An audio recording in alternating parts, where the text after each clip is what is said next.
गुरुचरित्रातील 14वा अध्याय वाचल्याने काय होते व कसा वाचावा? श्री स्वामी समर्थ.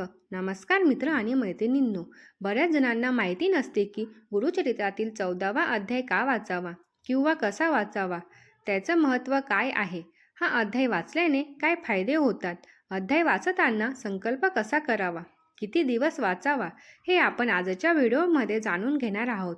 जर तुम्ही माझ्या चॅनलवर नवीन असाल तर व्हिडिओला लाईक करा, चॅनलला सबस्क्राईब करा आणि कमेंटमध्ये मला श्री स्वामी समर्थ नक्की लिहा. गुरुचरित्र हा ग्रंथ खूप पवित्र आहे. भाग्यवान लोकांच्या नशिबातच हा ग्रंथ वाचणे लिहिलेलं असतं आणि त्यातील 14वा अध्याय देखील खूप पवित्र आहे. साक्षात दत्त महाराजांनी आपल्या भक्तांना या अध्यायामध्ये अभिवचने दिलेली आहेत. हे वचने आधीही सत्य होते, आजही सत्य आहेत आणि नेहमी सत्यच राहतील. त्यामुळे हे वाचल्याने आपल्या जीवनात अनेक बदल होतात. आपल्याला हवे ते प्राप्त होते. या वचनांमध्ये साक्षात प्रभू दत्तात्रय महाराजांचा आशीर्वाद आहे. त्यामुळे ते रोज वाचल्याने आपल्या जीवनात खूप सारे बदल होतात.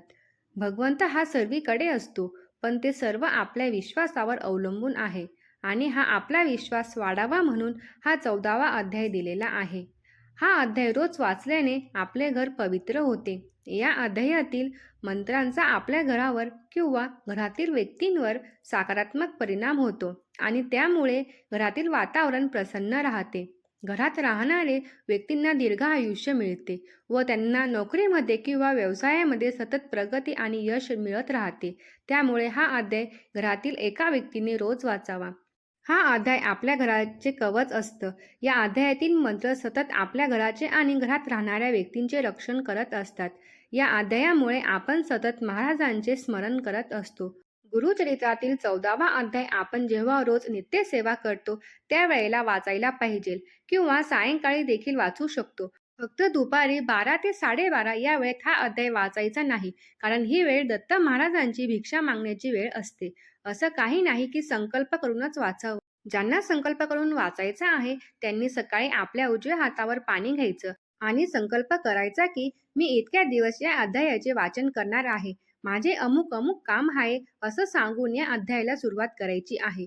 पण शक्यतोवर संकल्प न करताच हा अध्याय रोज नित्यसेवेसारखाच वाचावा, कारण बऱ्याच स्त्रिया देखील या अध्यायाचे वाचन करत असतात. स्त्रियांनी मासिक धर्मामध्ये वाचन करू नये. जर आपल्या घरामध्ये दुःखवटा असेल किंवा दुःखवट्याच्या स्त्रिया आपल्या घरात आलेल्या असतील त्यावेळेला देखील या अध्यायाचे वाचन करू नये. एखाद्या वेळेला वाचायची इच्छा नाही झाली किंवा खूप थकल्यासारखे वाटत असेल अशा वेळेला देखील हा अध्याय वाचायचं टाळायचं आहे. त्यामुळे शक्यतोवर संकल्प करू नये. हा अध्याय मन प्रसन्न ठेवून वाचायचं आहे, तेव्हाच आपल्याला त्याचं फळ मिळणार आहे. हा अध्याय वाचल्याने कोणाकोणाला फळ मिळालं आहे किंवा छान अनुभव आलेले आहेत मला कमेंट करून नक्की सांगा. व्हिडिओ आवडल्यास लाईक करा, शेअर करा व सबस्क्राईब करायला विसरू नका, कारण तुमची एक लाईक मला असेच अजून नवनवीन व्हिडिओ बनवण्यासाठी प्रोत्साहित करते. अजून नवीन नवीन माहिती जाणून घेण्यासाठी मला नक्की कमेंट करा. श्री स्वामी समर्थ. जय जय स्वामी समर्थ.